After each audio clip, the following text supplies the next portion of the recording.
I'm actually very scared of you, Kuppuji. No, we shouldn't be. I'm so sorry. You're intimidating me. Hello, everyone.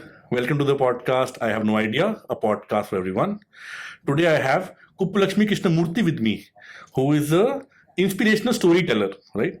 Before we delve into what storytelling she's done in the past, Kuppulakshmi, thank you so much for coming in. Really appreciate your time today. My pleasure, Hanideep. I hope I can be useful in the next few minutes. Oh, for sure. I'm sure it will be a very fantastic conversation today.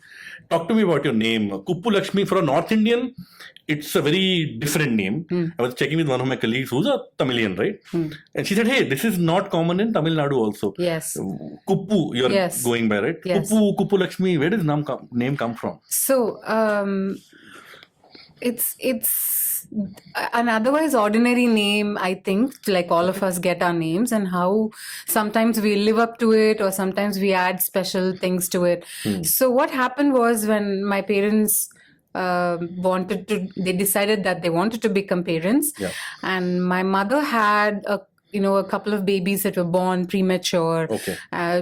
The story she told me was they first had one child born at 7 months. Okay. And then there was another twins that did not survive. Okay. And then I was born. So according to the Hindu customs, I speak Tamil as my mother tongue. Okay. So what happens in this custom is that they want the child to be alive, to sustain life. So they pray to God and goddesses, and there are customs around it, where you give up this child for adoption just for the sake of it and get her or him back. Okay. And then they give names that are not common because they are God's name.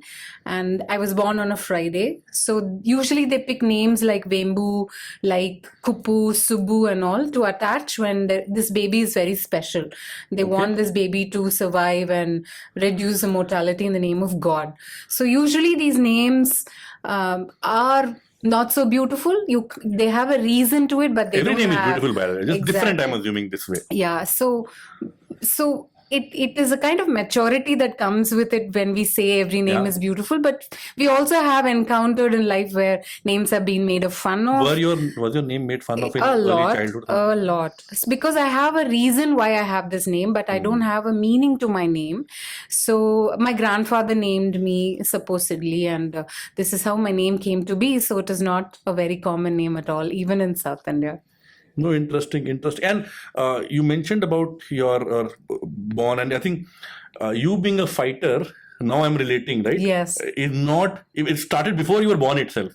After, sadly though, having a couple of, let's say, not successful pregnancies, you kind of came into this world. Yes. I think God was playing a role in making sure, telling the world that this baby is special. Yeah. And no wonder it has come so true in that sense as well. Right? Kuppulakshmi, can you tell me can you tell your audience as well, in a quick snapshot, let's say, there's a lot of content about you already on your TEDx talk speaker as well. You've done Josh Talks as well. In a quick fashion, let's say, where do you started when you were, let's say, born, and your family and your upbringing to where you are today, so people get a bit more context? Absolutely. So some of us, it's more like a theory of relativity, where some of us get to live our lives so intensely that number doesn't matter. What do you do as you grow up, the exposure you get, the kind of challenges that life throws at you, how you make use of opportunities, all of it play a role. So from early on, like you said, my name played a role where I used to come back home and cry a lot because people used to call my name, that's in Tamil it's called Kuppe, which is garbage. And it's not anywhere related to this, but then it sounds a lot alike. Sure. So some people, for no reasons at all, maybe they've not yet learned empathy or kindness. So I used to come back home, and we are a very close-knit family at that time. It's just dad, mom, me, and my younger sister.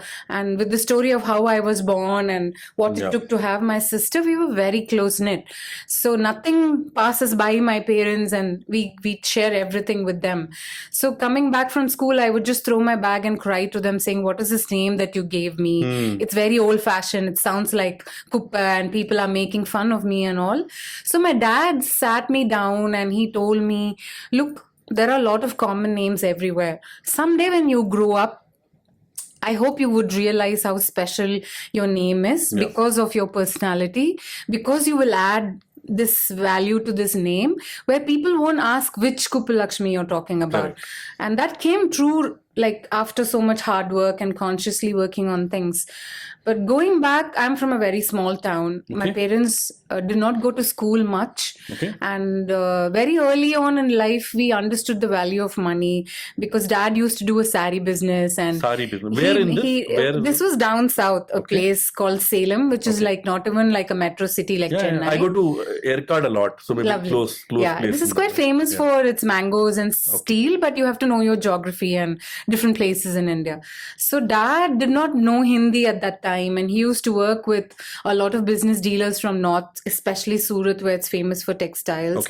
And 1980s, a couple of riots happened, and that changed about the history, and we lost a lot of money. So I remember very faintly now, it was very significant that we had to change house, we had to change schools, like go from a convent to a government aided school.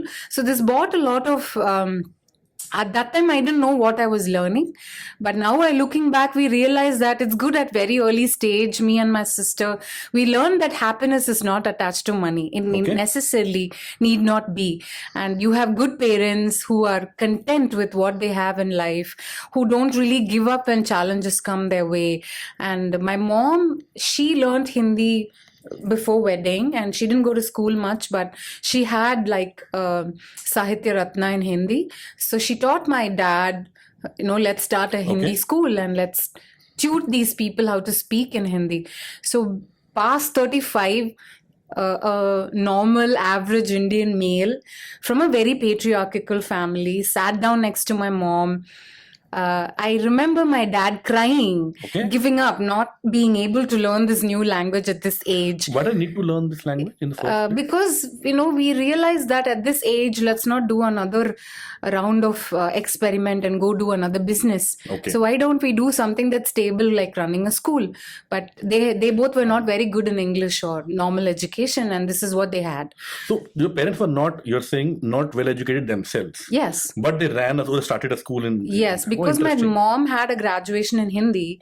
So you write all this Pratmik, Madhyama, the private Hindi classes, and she had an MA, MEd later in life. So she taught my dad. Can I say one thing, Kuppulakshmi? Absolutely. You don't, it's very judgmental. Yeah. But speaking to you today, nobody can tell that a few years back, you are coming from a family with parents not educated, you had tough times, sari business, etc. You're coming across as a very well-polished, well-educated professional, right? What made you into this individual today? You could have potentially stayed back in Salem and lived your life as well, right? I mean, that's another way of what you want to do with all of this that's happening in your life. It's so easy to read in books, to watch movies where overnight our life changes with a song, and then we become very self-motivated. It's not like that at all. In fact, many of the folks, when they ask me this, I say, when you watch a duck floating in water, most of the times we only see the elegant outer side. We don't see the chaos and how much it's paddling, and it's not a very beautiful sight for all of us, for many of us, unless we know the meaning. So this is how it is. So I am like an equal parts. I love to have fun, but at the same time, I keenly observe people. I watch their style of walking, talking, and I believe that this somehow voluntarily and involuntarily helped me evolve myself. Till sometime you copy people because you really like the minute they enter the room, they bring an aura, persona, and you dream like you want to become like that. And my parents did not hold us back because we were like children who are female, or because we didn't have money. We were not even given freedom. There was a sense of it all across our lives, and there was a certain dignity in which we lived. Like there were hand-me-down clothes, and suddenly when life changes, you have to borrow books from your seniors because you can't spend money. In all of this, I've not seen my parents talk about life in a way where we are not living that life we should. We've had the best of childhood, and many of my memories are how much food we had, very little, but how much happiness there was sitting on the floor and sharing that food and eating. I think pain teaches you a lot. Can you paint the picture? Or this is, let's say, how many years this? We're talking about 1980s, 1990s? What year? 19. I was born 1981. I'm 81. 42 So this years is late old 80s, right early now. 90s we're talking about, right? Absolutely. Let's say fast forward to 2024. Paint a picture about you and your family today, about the kind of life you live, the kind of life your family lives, the standard of living. Is there a contrasting picture there? It's not in terms of values and where we put money at the center of it. And I'm saying being rich is not a bad thing. It's generally It's not. That's exactly what I'm saying. How we perceive life, there's no contrast now in that way. I'm saying I'm earning very well, and we can live a life that everyone generally dreams of, but we make choices. Okay. Given an opportunity, what do you do with those choices in life? Remembering the path that you have traveled. So I've turned very philosophical. I've turned very spiritual that way. Not exactly where give up everything and go to Himalayas, but understand that you live up to the needs of what you want versus what you need. Two different things. So we always slide towards the fundamental needs of things. Today my parents are not around, but I'm trying to live a life where they'll be proud of for all the pains and challenges we've overcome. What are you doing, or what in your perspective will make them proud of what you're doing today? I think it's first putting empathy first as a human, what your values are, whether you're working hard to be deserving of the opportunities you get. And most importantly, living a life where people around you in your absence, what do they talk about you? Is she kind? Is she helping? Is she not greedy given an opportunity? What does she do when people are not watching her? And enter your home, would you treat a guest very well? Why do these values matter, Kuppuji? Because Kuppuji is okay. You can call me Kuppu. Kuppu is your name, and G is some North Indian. You just put Kuppuji with respect, right? It's totally fine. So, it's totally fine. Kuppuji, I'm saying my view, right? Very limited experience, much lesser than yours. Sometimes these good values of being kind and being modest and things like that, not showing off wealth, etc., are perceived good values. Even if, let's say, you are not modest, you are not kind, but you got to be projecting that value to live, to other people to perceive you as good. But do you really feel that actually people are good, or just projecting value? Why are you, for example, you have money today, you are well successful now, why don't you show off that wealth? What's the problem with that? So wealth means different things to different people, I think. And for me, wealth means living a very healthy life, and mentally and physically. And I want the next generation to take it forward, because today in this social media where you're exposed to people from across the world, where standard of living is not really connected with culture like it used to be before. You celebrated Diwali or a Pongal, it used to be more about where you come from, the harvest you have in hand, and how thankful you are. Halloween is more popular now. Exactly. So when you're exposed to this, we are driven by fear of missing out, FOMO. And what can I show in social media where people believe this, perceive that, okay, we are all happy. And so somewhere you understand, for me, I'm driven a lot by the painful lessons I've learned very early in life, that come what may, these are the things I will not do. Because in that path, for me, life is miserable. So I always have a slow standard path, though it is not very popular. And I believe that all of us will be forgotten someday. Yeah, absolutely. Does this fact that we are all going to be forgotten, that we are this very small part in this universe, does that liberate you or does that challenge you? For me, it's a very liberating feeling. So that helps me take these choices for myself and to people to whom I matter. And we can't really control what people think about us. So I use this vulnerability, my principles, to filter those I allow in my life. What are your principles? Can you maybe, that's a very broad statement, what are your principles? Let's say some things you live by today, and it largely, let's say, comes from your upbringing, something you learned early in your upbringing, and now you're living by that. You have a family of your own now, you have a daughter, something you're implementing in your day-to-day, so that your daughter grows up into an individual you think will be a good individual, right? What are some of those values? I'm sure viewers will like to So in no particular order. Work is worship. So going to work, it has always been a fever or not. I remember my parents always insisting on cleanliness.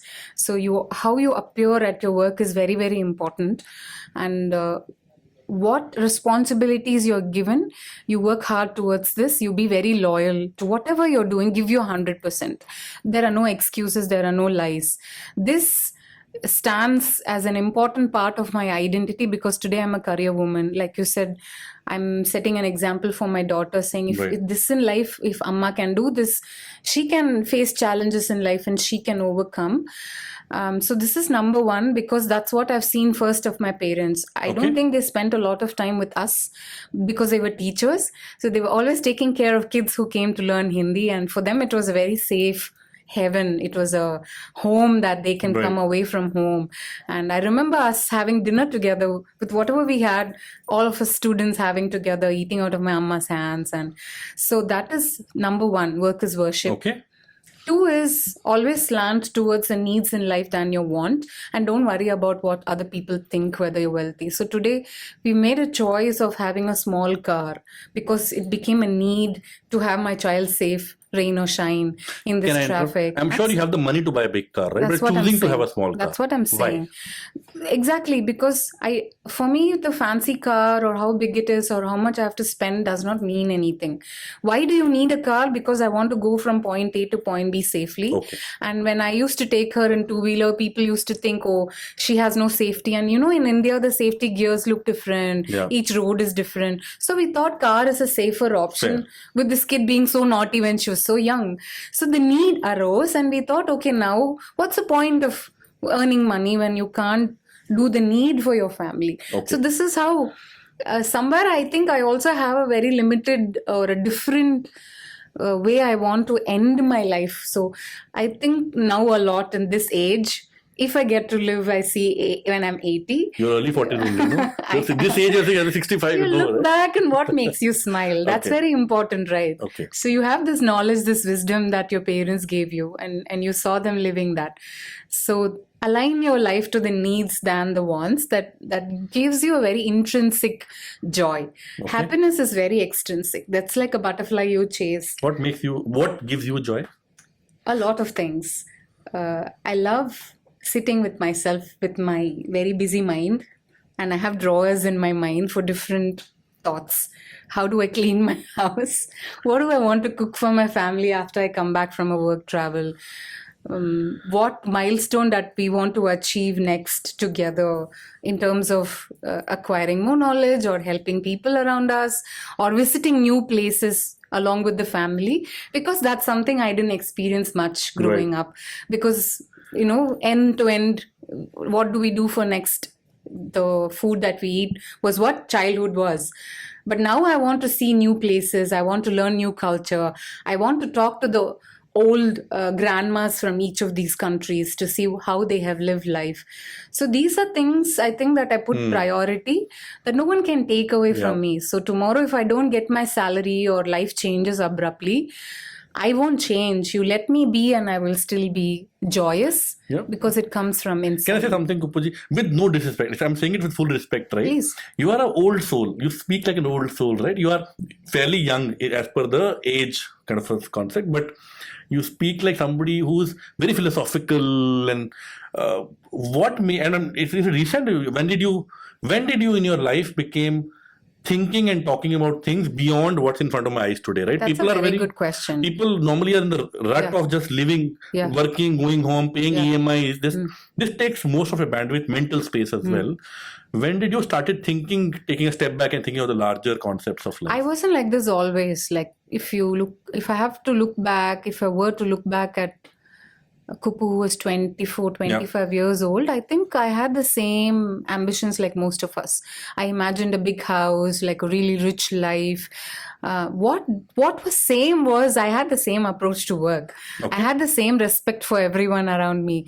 Something I think we can't say this is genetics, but some of us are born that way, the personality that has been carved out before and then it gets enhanced. But there was a lot of pain all along. My parents' presence eased that pain in one way. The family values that put us together eased that pain. But I think so much that early in life you experience that. Some of us get sharpened very fast. I'm not calling myself a diamond. I have a long way to go, and I do have my own ups and downs where sometimes I don't know if I'm feeling jealous of someone.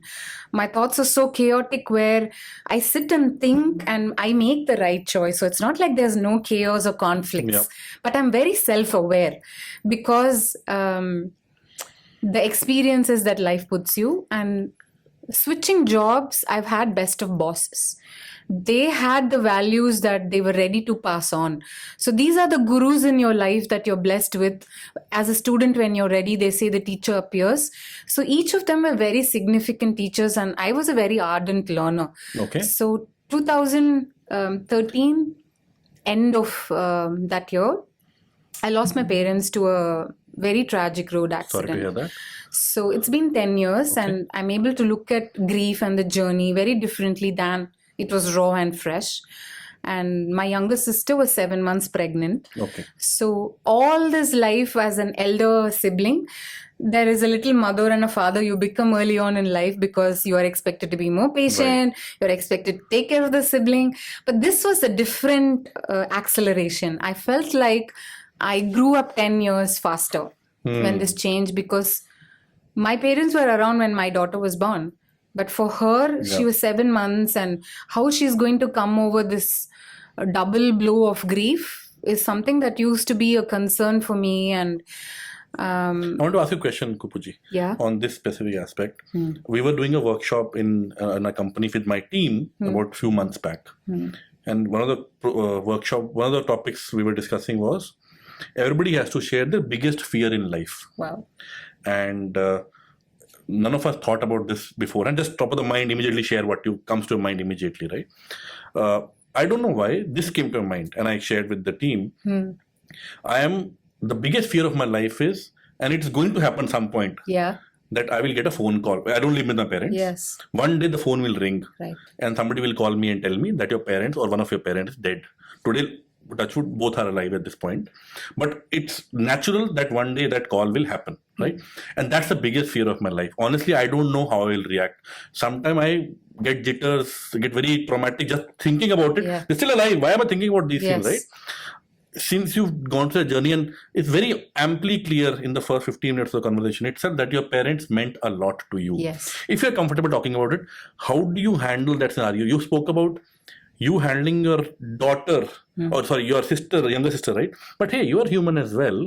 How did you handle yourself in the first place? How do you handle grief? Somebody who's so important in your life. So when my parents passed away, half of Salem they gathered because they were teachers. And like I said, my home was away from home for many of them. So we got to see what a big blessing it was to be daughters to such teachers who emanated such value and love towards everyone. I didn't realize how affected I was with the grief because life gives you a list of things to do.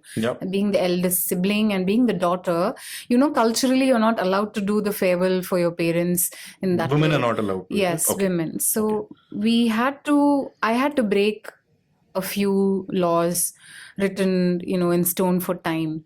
Thankfully, there were enough strong people around me who say, yes, she should have, because there's nobody else. It was always the four of us together. And I went ahead and did the last rites for my parents. And when we were packing this, so November 2013, my parents passed away, and if my dad had lived on till March, he was 60 at that time. So we were, planning a big celebration when he will be 60, and now we have the money. And if we make a choice, we can make it as grand as he would want it to be. Right. And he had come a long journey in this, how to understand patriarchy, how to understand these two strongly opinionated girls he had raised. So the loss was a lot. But at that time, I had a list of things to do. Pack the home, take care of my then not even 2 years old daughter, and take care of my younger sister. And how do you vacate a lifetime of people who have lived in a certain house? Am I taking care of all the relatives? My mom was the eldest of 6. She was the eldest of 6. Okay. And her parents were still alive at that point. So the loss meant a lot different people.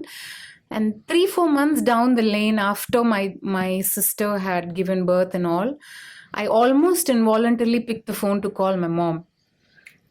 And I wanted to tell her, look, I have taken care of everything. And that's the realization that hit me, saying, oh no, this is not what happened. So I cried a lot, something that I didn't hold back in the name of, oh, I shouldn't cry so much. I wrote my own definition of journey of how I want to handle this grief. And sometimes you sit and think, in hindsight, I don't know what it is going to be, but if that moment I felt like I'll cry. But what would my parents wanted me to do? They'll want me to. So there's a reason why we name my daughter Pragati, which means progress, right? And they would have wanted us to progress to the next day.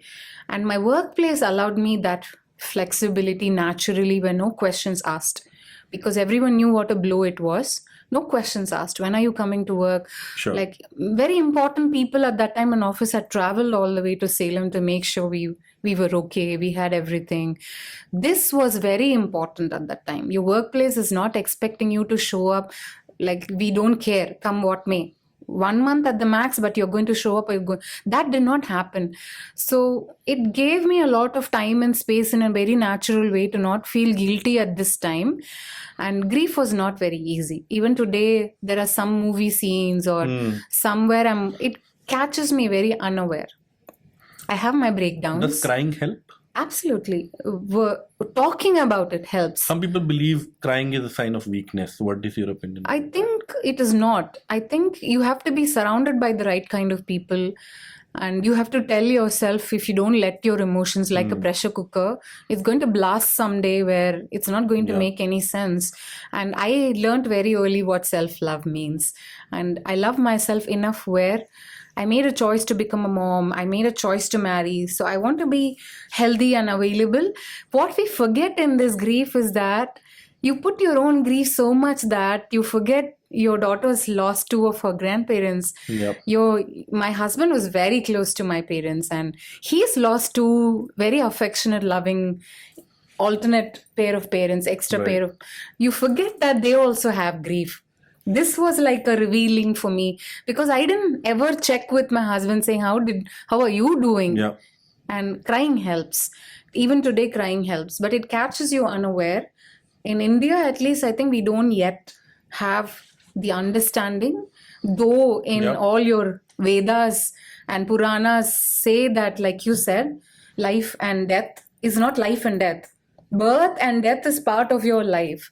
But we don't have the space and understanding. As much as we talk about mental health, if you see a person crying in the park, what would you do? Would you have the courage to be kind? Because courage means having to go sit next to that person and say, I don't know who you are.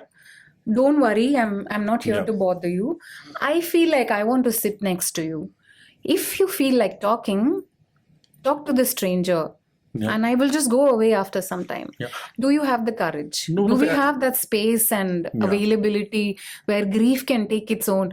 Even today, some of my best friends tell me that I have to move on from grief. No. Thankfully, there's enough Western literature also available where it says grief is very much part of your life. You don't have to move on. They are your parents after all. Are you forgetting them in that process? I can partially relate to it because, again, touchwood, again, it's a matter of time, honestly, right? But I haven't had a death in my immediate family, which means my parents are still alive, my wife's parents are still alive, and so on and so forth. But recently, my grandmom died early this year. My grandmother had died, and I was close to her, kind of close to her, not very, but okay. And I was there during the hospitalization, during the treatment, and then eventually whatever happened, right? And she was almost 90. So that was the first time actually I have seen many deaths in my family, extended family, but never really felt emotional about it for whatever reason. This was your maternal grandmother? My paternal grandmother. I was never close to my maternal grandparents because they were too old already. So they kind of expired when I was less than 10. I understand. My mother was the youngest of 7 sisters. That explains. Right. So my father, on the contrary, is the eldest of the brothers. So I was feeling very odd. I was crying in between as well. But one thing, kind of interesting question came to my mind, and I asked my father that, and that's something that is very fearful for me. I want to ask you the same question if you're comfortable talking about it. I think I'm married. I have a 5-year-old kid. and I have in-laws as well. I have a brother as well. I have parent and all that. Pretty much tick box on every building at this point, right? I cannot. But parents hold a special place because they brought you into this world, right? You don't feel alone in this world when your parents are there. Everybody else is there, and that I don't know. Doesn't matter in my mind. Yes. And I asked my father this question: okay, hey, how does it feel to live in a world when both your parents are not alive? He felt he said similar. Okay, he's now 66 now. He is fairly old himself, but he's saying I feel alone. I don't know how I'll feel. I feel very fearful of the situation on a day when I'm sure I have a wife and a kid and a bunch of friends and this and that. The day when parents are not in this world, I'll potentially feel very alone as well. It's not going to be the same. Sometimes I think we have to live through the journey because I think grief is very unique for all of us. How the society defines strength, like you said, is crying a weakness. So you get to define your strength because people will show up in very different colors at different point in life. They will impose their knowledge of world on you, but you will never know what their reaction will be if something happens to them. So this understanding where you realize that showing who I am, irrespective of what people think of me, is strength. Not adjusting to their viewpoint of who I should be is not strength. Crying is not a sign of weakness. It is just an expression like happiness where I want to express my thought and feeling. This is something I think culturally also we should be taught, right? But kindness is not weakness. Crying is not weakness. On the contrary, most men at least are taught crying is a major weakness. You're made fun of eventually if you're crying. I think time is changing slowly and we are able to see the existence of masculinity and femininity in a person, the beautiful yin-yang, and sometimes it's a fusion of Indian and Western culture we need. We don't have to copy everything blindly, but a beautiful fusion will tell us that there are enough women stronger in that way who will not make fun of men who are crying. You know, it's beautiful to embrace that femininity. Actually, a lot of men make fun of other men who are crying. Women, I think, are fairly comfortable. That too. I wouldn't generalize because that's right. But I think time, it's a bit slow to change, but it is changing. Fair.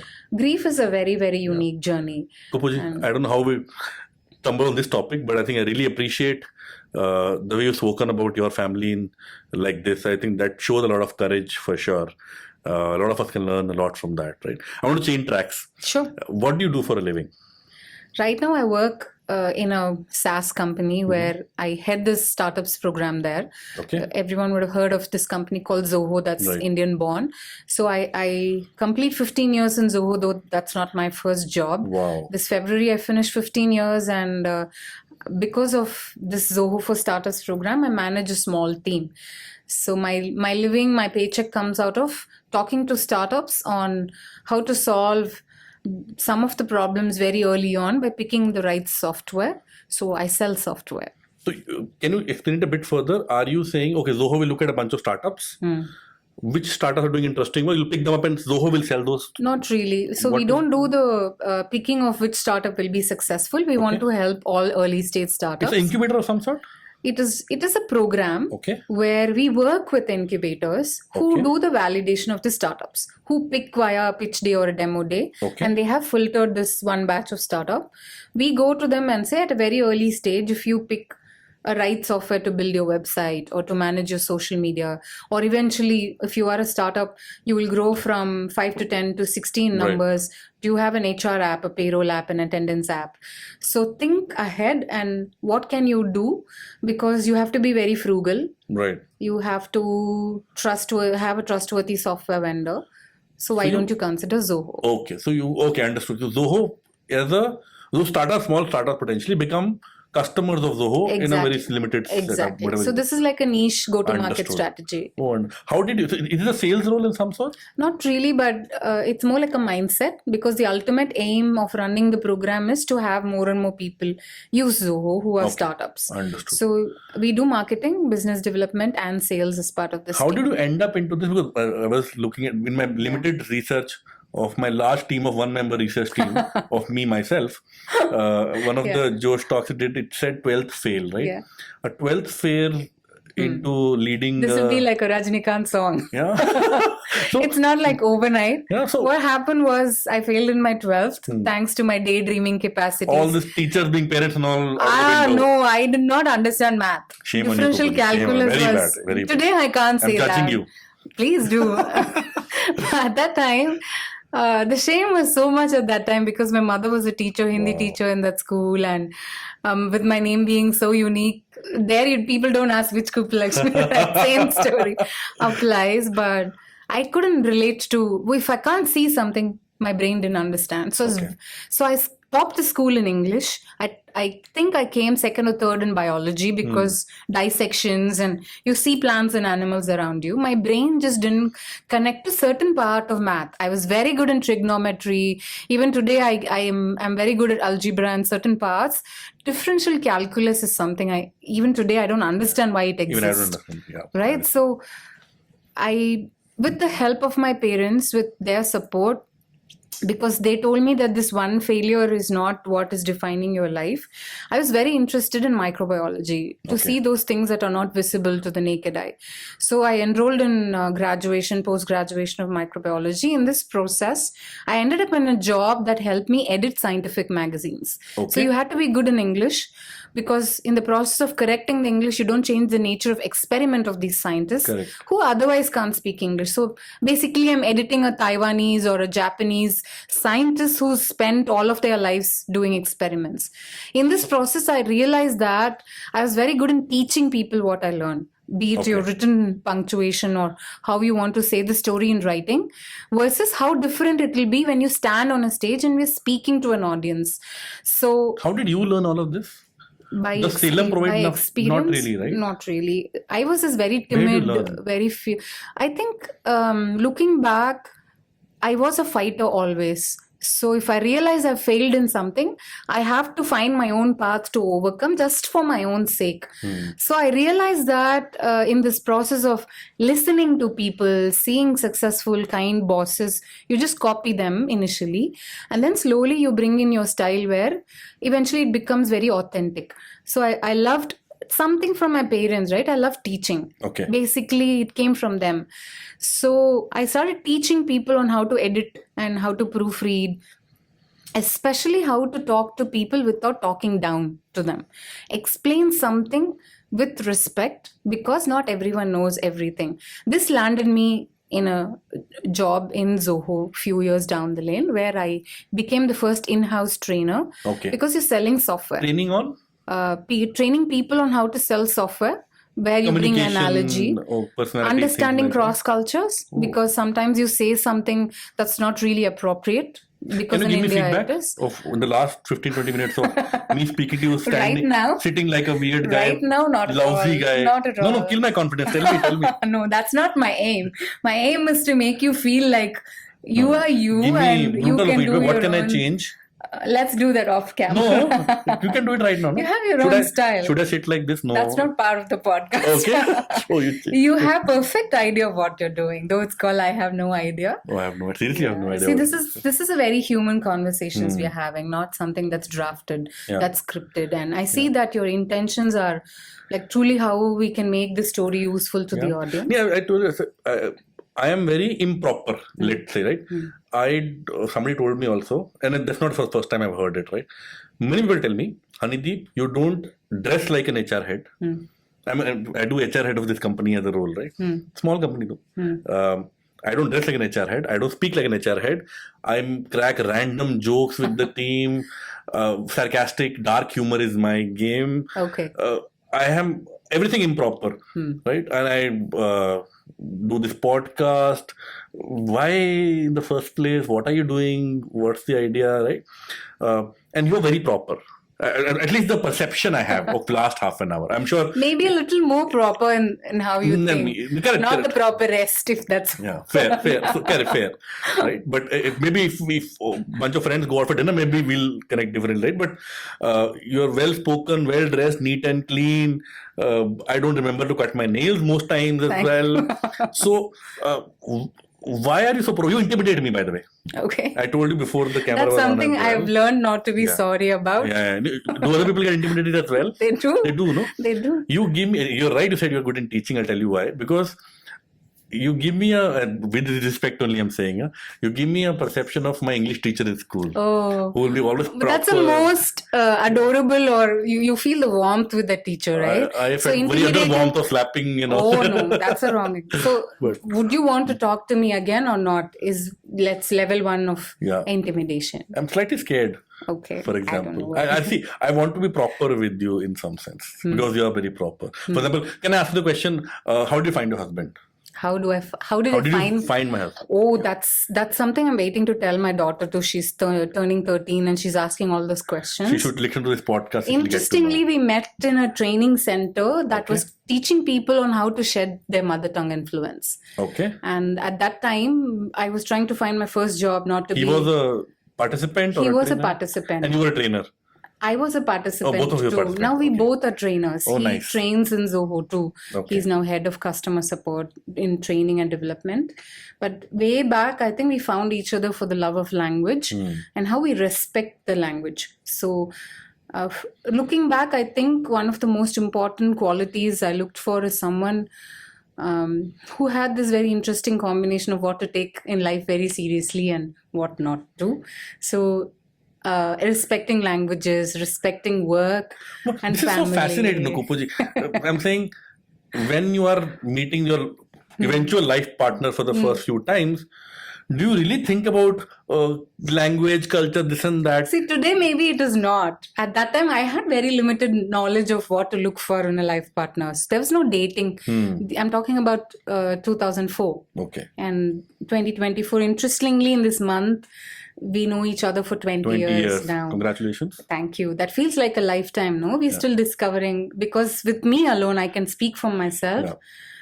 He would have seen 60 versions of me, because in this process of constantly evolving yourself, you are introducing a new angle of you that your partner doesn't know about. Where is she coming from? 3 months back, I didn't see this side of her. Yeah. So I think I got very lucky.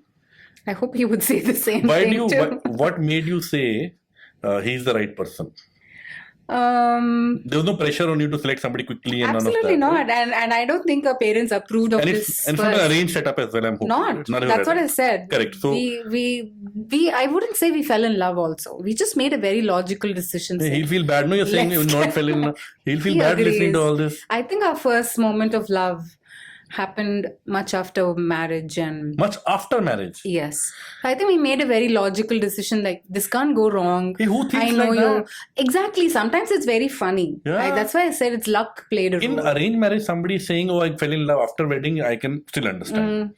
But since there's a love marriage, can we This call was you? somewhere in between. Oh, Like this okay. is where we logically realized that we can get married to each How other. old were you then?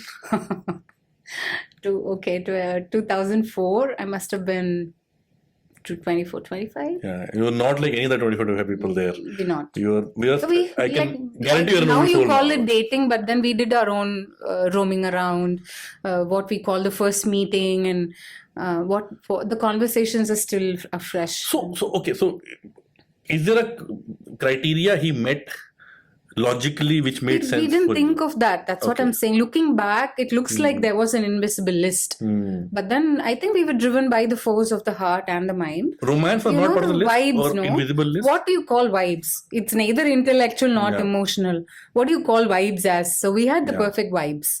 You feel that, right? The energy between two people. Okay. We can work things out. Similar upbringing. Post wedding, then you said, okay, we realized we fall in love. What was that moment then?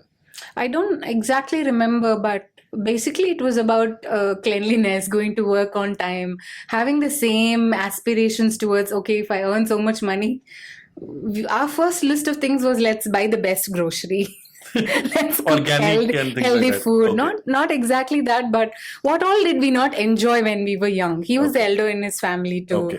So it was very simple things that we aspired for that was made possible, no? So that way I think a moment of laughing together or enjoying a movie together, making fun of someone's English together, or what did we do when we were Right. young, what mistakes that we made together. So it was that way. It was very organic, like a friendship. Is he It was intimidated by solid. you as well? Oh, my dad was. Okay. My dad, now when you say, he never used to speak in English in front of me. He says, I think I make more mistakes if you are standing. I'm very worried now, judging my English Same, no, not already. at all. I speak No. very fast. I maybe have a Punjabi No, MTI also a bit. It's totally fine. I Yeah. think this world is, in that way, very acceptable of people of who we are. I'll rather remember you Yeah. for longer in my life than someone who's projecting a very perfect, polished thing like, an AI written Yeah. script. Kupuji, I'm painting a picture of you being very proper, right?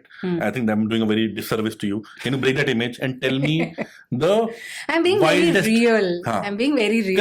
Correct. So whenever you see me, wherever you see me without my knowledge, I'll be consistent. I don't know if that is proper. No, you won't be surprised. I'll call you for wrong life way. advice, for example. If I Okay. need life or career advice, I'll give you a call.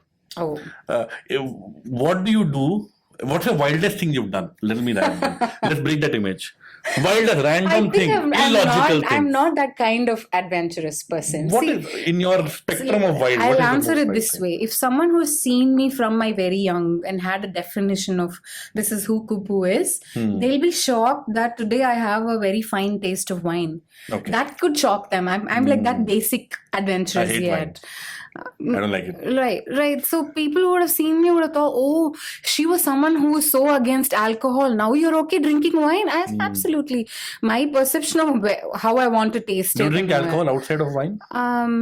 I am very, very experimentative. So I've begun a little bit with vodka. So I Are have you my afraid of own. answering the question honestly because people will judge? Not at all. In fact, I'm just the opposite. Okay. Because I want to tell my daughter also that your mom can be as extrinsic as she can be, given the right company. I am very, very careful of who I am representing. So if I'm for work, you can guarantee that I can finish work. But the minute I'm out, you can't see anyone who's as mad and crazy, let loose and go have your fun. But I define my own fun. So for me, fun is now.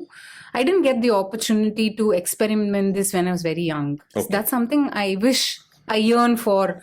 A carefree 23, 24-year-old who's supplemented or complemented by dad's money or mom's You can money. be carefree now also. Exactly. Yeah.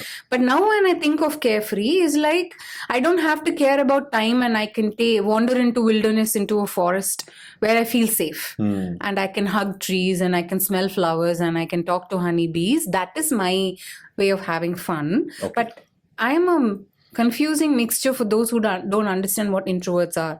With my very own company who get who I am, I'm the most fun person. Okay. Outside of it, I go back into, I measure. Fun is subjective also actually. It is. For me, if you give me Hanideep, have fun, I'll go home and sleep. Okay. That's fun for me. I'm comfortable like that. Yeah, some of us equate fun to joy. Depending on what stage of life you are in. So with my... With my daughter, I talk BTS with all Korean pops. Oh, nice. And all that gossips that come around with their life. I'm illiterate with this BTS. Why is it so popular?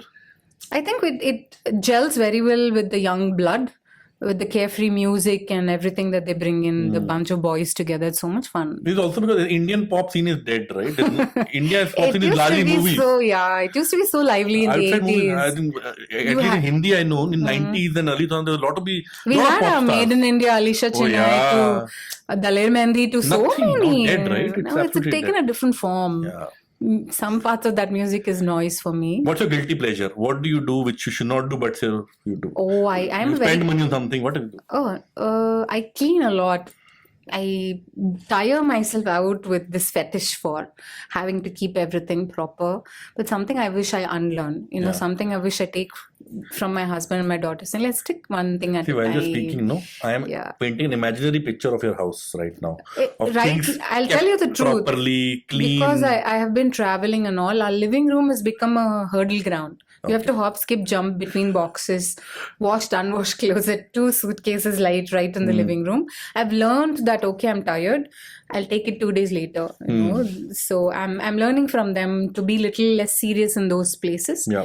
Some kind of laziness is good. You don't have to be so self-driven all the time. Do you think communication is overrated? Since that's your field as well, do you think communication is overrated?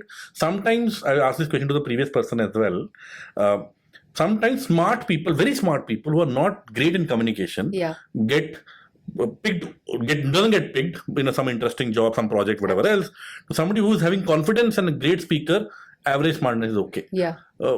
Is that good, and do you think it's important? Communication is very important. This one has different facets to it in order to answer. So you think of this honeybee concept, right? Not every bee there is the queen. Right. And that's not how you want the world to be. Not everyone has to aspire to become the leader. So who will be the people who do the actual work? And what is this quality of leadership? So based on this, what filter that you use, I think communication and the importance of it takes a different depth. If you want to be a leader who's in charge of inspiring or responsible for 100 careers, you better work on your communication skills, because you are dealing with 100 different personalities. Okay. And how you come across is going to influence their life and every day as an HR head. Yeah. It's very important. You be human first. Fairly well put, Kuppuji. Now, can you explain the difference between, some people assume good communication means good English, good grammar. See, Can you that nuance happens there? primarily in India, where we see English as a knowledge, but not as a tool to communicate your idea. Yeah. Fundamentally, if you go to definition of communication skills, is to speak or write or work in a way where what you're saying is understood. Right. And what others say you understand. So to understand and to be understood is on both sides. In India, because of the arrival of British or arrival of call centers sometime back, that gave you much better job opportunities, number of dollars per hour, English gained that prominence. But now, because India is also becoming that superpower in terms of economy and job opportunities, and we have Indians now all across the world. Thankfully, it is only important as long as you communicate your idea, your intention very well. But I still think we have a long way to go. I don't know. I think English is also a status symbol. A person who speaks good English, I don't know what their intentions. They might be innocent, actually. People around them treat them differently. Think about this exactly. They get more respect. Exactly. So sometimes it's about how people put you in a race, even if you don't want to be. My intention of when I enter into a space is, if I'm opening my mouth, do I communicate? Even if one sentence I say, do I say it based on context? That way, if they remember you for your English, it's an added advantage.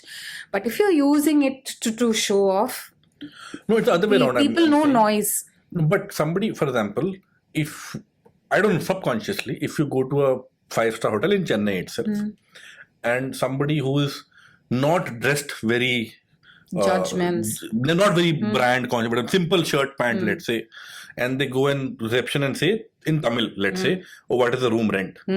I'm sure the receptionist is judging. Absolutely. Why? This is very Indian, no? This one? This has many reasons, because India is made of a lot of languages. And speaking in English, we realize that that's the way you can show polite etiquette people. And somehow we assume that not speaking in our mother tongue to speak in English is, like you said, a status symbol, that you're educated. That, like you said, still has a long way to go. But how many parents are talking about this to their children? If you see an uncle or an aunt, don't judge them by the language they speak, but how they talk to you as a kid, how they believe in equal respect. And if they ask you a question, are they listening to you? But how many of us still, require our kid to be sent to that English medium school? It's also survival skills. My school, very old, what was late 2000, early 2000, late 90s, we used to get punishment for not speaking English. The Hindi class speak Hindi, Punjabi class speak Punjabi. Other classes, or generally break time, free time, whatever, if you are caught speaking anything but English, you got to stay back from school and write an English essay. I think it stems out of the multilingual country that we are. If you take Japan or even Korea, that's only as large as one of our states and population. Fair. Somehow they learn in their mother tongue because it's just one language. Here, even to talk from one place to another, not everyone has to learn Hindi. Somehow, thanks to the British who ruled us, we adopted Hindi that way. It stems out of that. We have a long way to go, and I think the education ministry and everyone is doing their best to not take it in a political angle. And it opens up a lot of other context to it. Makes sense. What you're saying is right. As long as our intention is to whatever you think and whatever the other person is saying, we listen to each other. Language is just a tool. For sure. Otherwise, we know without opening our mouth with our non-verbal cues, like how I intimidated you Yeah. with just my arrival, it can cause harm or good to Yeah. people. Kuppuji, let's say there's a individual, 18-year-old girl, right? I want to paint a picture basically very different from you. You are very inspirational. And I'm sure you want to inspire the younger generation as well, right? But their perspective could be, "Arey, what Kuppuji is saying is all gyan, yeah. Yeah.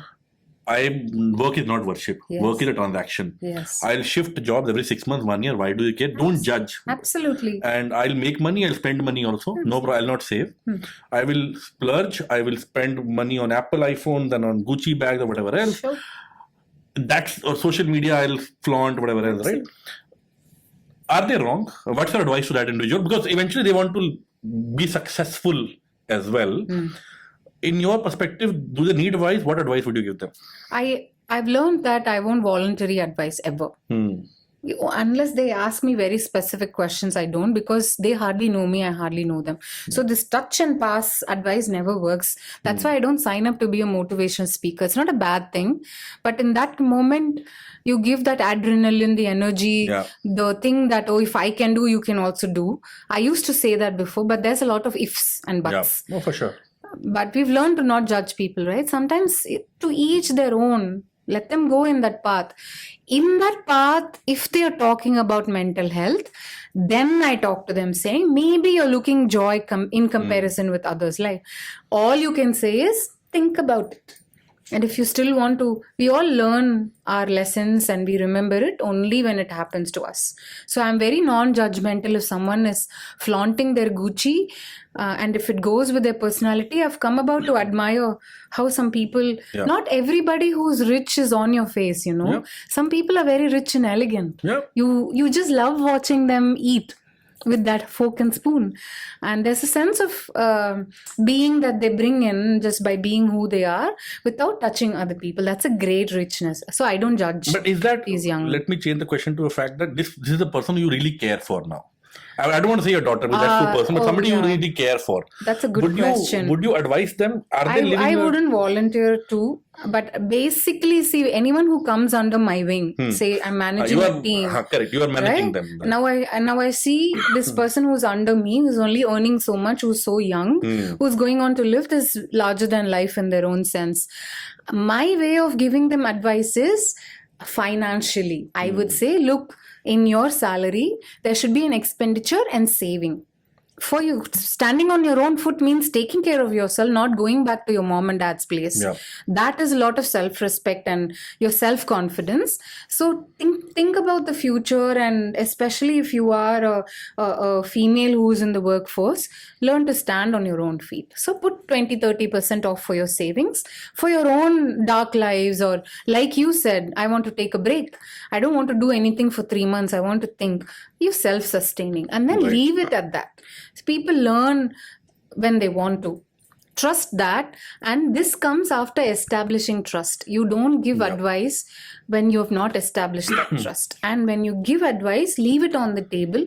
Show your sincere intention I never give phone advice or when I've not met that person. I would have had at least 10-20 transactions where they know my intention from my body language and everything, and in the way I live my life.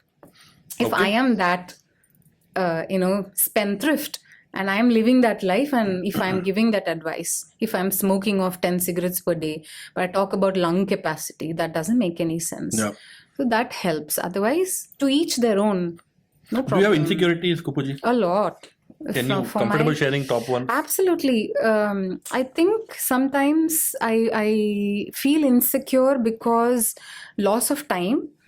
I go back to thinking, okay, if we had the money and if we had, maybe I would have become an IAS officer. Okay. Why that? Or maybe a lawyer. Okay. Because my dad used to say I'm a very intimidating person. I could have asked. Dad used to say that as well? I'm right then. He does not speak English in front of me. I just told you. So something about me wanting to be better, I realized that I put this involuntary pressure on others, on them wanting to be better. So now if you go back home and think why I'm intimidating you, you will see it was a good result that now you've realized the scope of you can do a few things without much change. So the intimidation changes into something else. So coming back to what you were Insecurity. saying, insecurities. My insecurity is also about because of the loss I've had. If I will lose people, if I will go away from my daughter very early than being alive till she needs me. My insecurities are about whether I will be a good leader. Can I upskill myself?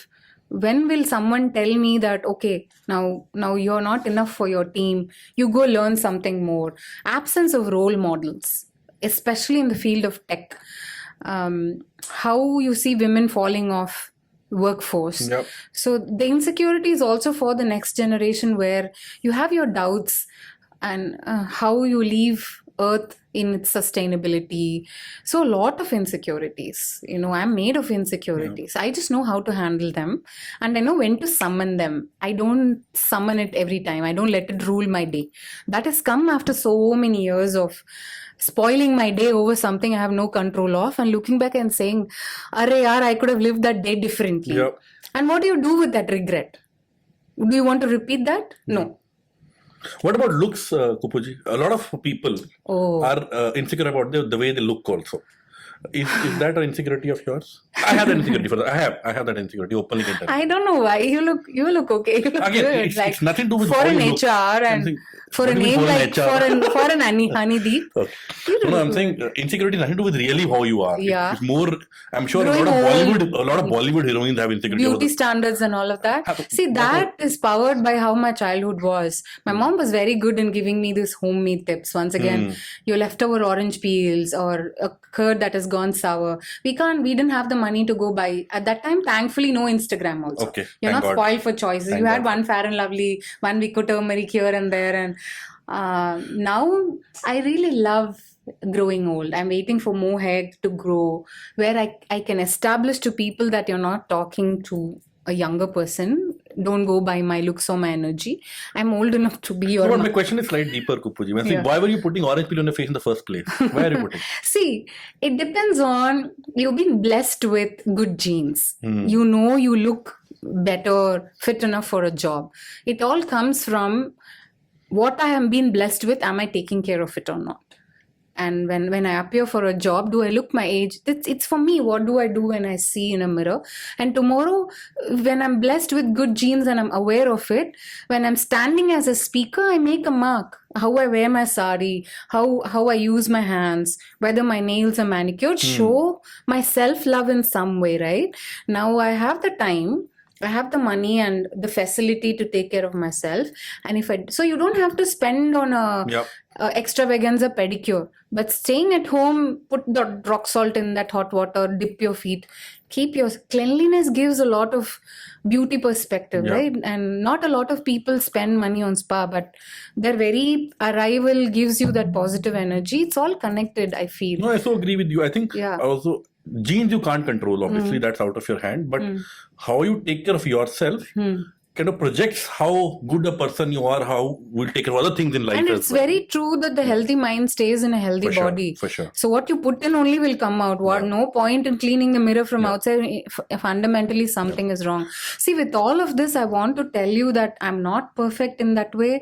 I have my very bad days, but I'm surrounded by people where I can be 100% vulnerable. At 42, I still literally cry about some things when things are not in my control. When did you last cry? But I am very, very aware. I can't tell you exact date and time, but a couple of back-to-back work trips tired me out. Okay. And I felt like I'm not living this 2024 the way I planned it, because my daughter's going to turn 13 and I had these big dreams for her and how we would celebrate, and I'm lagging behind in that terribly.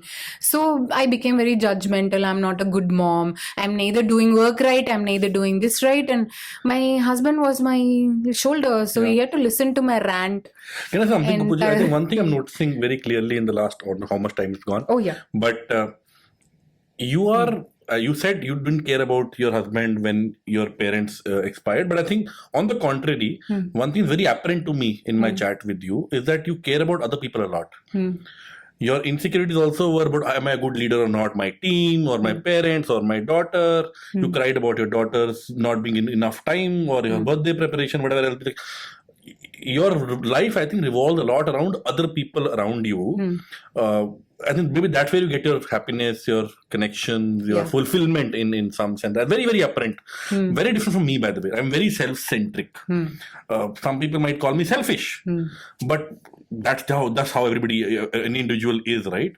I was just having tea or coffee while we were waiting for you, right? I am very poor in keeping network. Okay. Very poor, and that's not intentional. Okay. I'm bad in WhatsApp chatting. Okay. I'm always in the moment. If and I'm very, for example, ex-employees of Pando. I understand. I'm very bad in networking there. I understand. Am I intentionally doing it? No, but that's how I am. I think we're very different individuals, and I'm very apparent the way you were speaking that network or a community, people around you have a lot of importance in your life. Not a lot of things you said today were about you yourself and your happiness. A lot of happiness you derive from other people potentially as well. But the world needs all kinds of people. For sure. So we all need different kinds of personalities to complete us.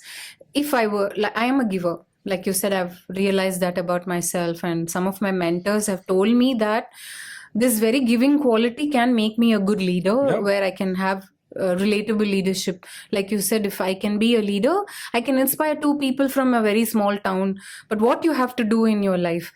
But in this, I know the value of self-love. Most of my love comes from equal nurturing. So today, if I have to sit at home and sip a cup of tea, I don't even have to announce it. But my entire day depends on how peaceful I am when I have that cup of tea. Okay. So that tea is like metaphorical also. I can't take care of people around me if I didn't have my source of nourishment. Thankfully though, my nourishment comes a lot from nature. Little things can make me happy. I can watch plane takeoff and landing for hours. Oh, I love it also. Little birds, like there is a scaly-breasted munia that comes to our apartment. This is brick and apartments we are talking about. But where did this little one come? Yeah. These little things can make me happy. They give me so much source of energy that it might not be relatable to a lot of people. Yeah. Why does she I can just stop in a place just to watch a bird flying in a certain fashion. Many people don't find it very relatable, but I don't judge them for that. Though I get judged sometimes. It can come across as very silly, but not a lot of us understand difference between being childish and being childlike. Yeah. Childlike is an acceptable quality that you nourish and you want to cherish it. But see, I talk a lot sometimes and I lose track of what you actually wanted. But this giving quality also comes from the people around me who are equally nurturing. And we need all kinds of people. For sure. If everybody was a giver, who is a taker here? What would you do? So it's good to be in that balance where if somebody is receiving, great. Yeah. Great. Last aspect, Kuppuji, before we close and then anything else we want to talk about, is being a woman leader now in this world, India 2024. How has your journey been in terms of, is your journey different because you're a woman and then you have a daughter yourself, you're bringing up a woman again in India. Is life difficult for women now also? Is there any advice you can give to young professionals, especially to young women in the work field, personal field?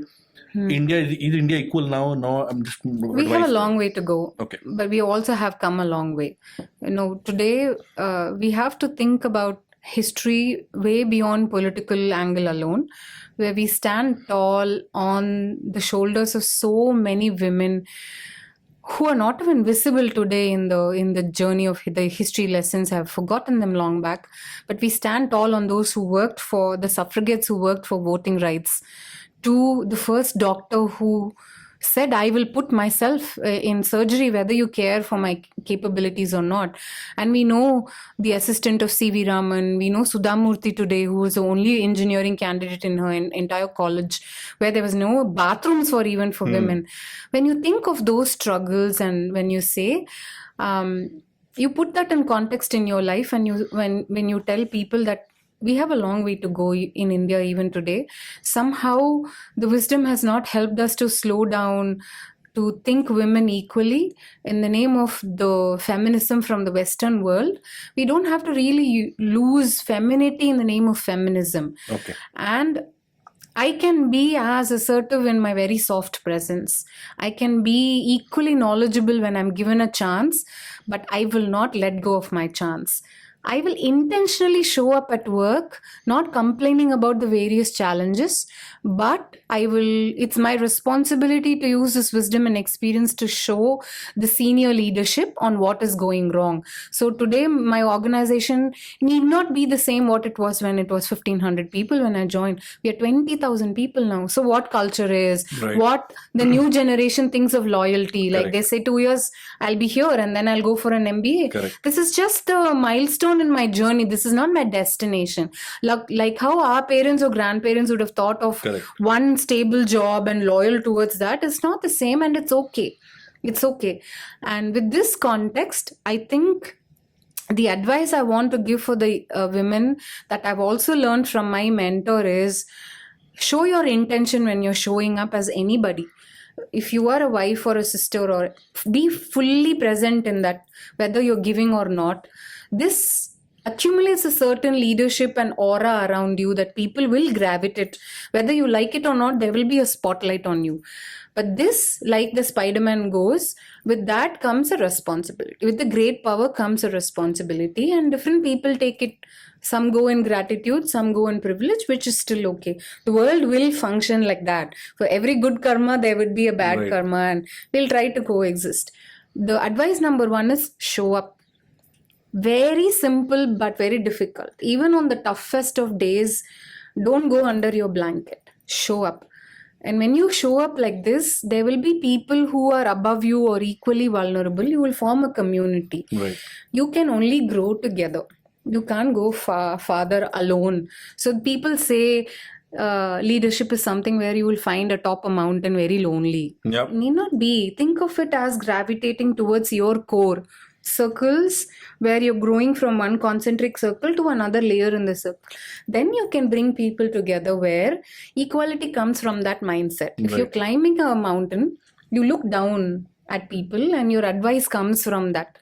But if you're moving one concentric circle to another, you realize that you were there once. Correct. So you stretch your hand and pull that person towards you, where you realize that you become this person and there is nobody to pass the baton on, which means you're not actually successful. Yeah. Right? So these are some things, even for my daughter, I want to give. Write your own definition of joy. Write your own definition of success. And then try to bring people up who are not as privileged as you. This is something. And in your own way, define sustainability. Don't buy clothes or anything to show off to people, but try to be meeting your needs. And that, I think, makes us a very wholesome. Be conscious. Yep. That conscious living is something not so difficult to practice and to attain. This is fantastic advice, Kuppuji. And I intentionally asked this question because I am in admiration of women generally. I have been raised by a very strong woman, my mother, very, very strong. She's the person who will, my father gives monthly salary to her every month. Lovely. And then in a restaurant, for example, we so etched in a memory, right? We go to one restaurant in Patiala, which used to serve dosa. It was called Shagufa. The restaurant was called Shagufa. After, when the bill will come, obviously, the bill will be given to my father. Right. And then my mother will take money out of her pocket or her wallet, under a table, give it to my father, and then the father is giving the bill, right? Okay. And that is etched. Now, I'm born and raised by those people, right? So I was talking to Aparna before this episode. We were talking, I've done this 13th episode, right? One thing is very clear to me, and I'm generalizing, but 13 is not a great sample set. But of all 13 guests I've gotten, women are the more expressive ones. They're able to converse of anything and everything, and they're able to explain in a very particular, articulate fashion. Versus many men, with all respect to the guests I've had, I think they're very cutthroat, very to the point, and very differently. But I love the expressive nature of most women who are in my life as well, Kuppuji. Good to know that. Yeah. What else do we talk about? Anything else you want to cover? I think that's all. I think you asked all the right questions and there was a great flow. Okay. So I had fun having this conversation. Okay. Thank you so much, Kuppuji. Then My I had so much fun. Thank you. I can tell you that I'm less intimidated today than I was less an hour back. Yeah. And I want to obviously continue to be in touch as well. I learned a lot. I'm sure everybody who heard learned as well. Thank you so much for this opportunity. Thank you. And may you have more successful editions that in a good way, this is long forgotten in a good way. Thank you so much. Thank you.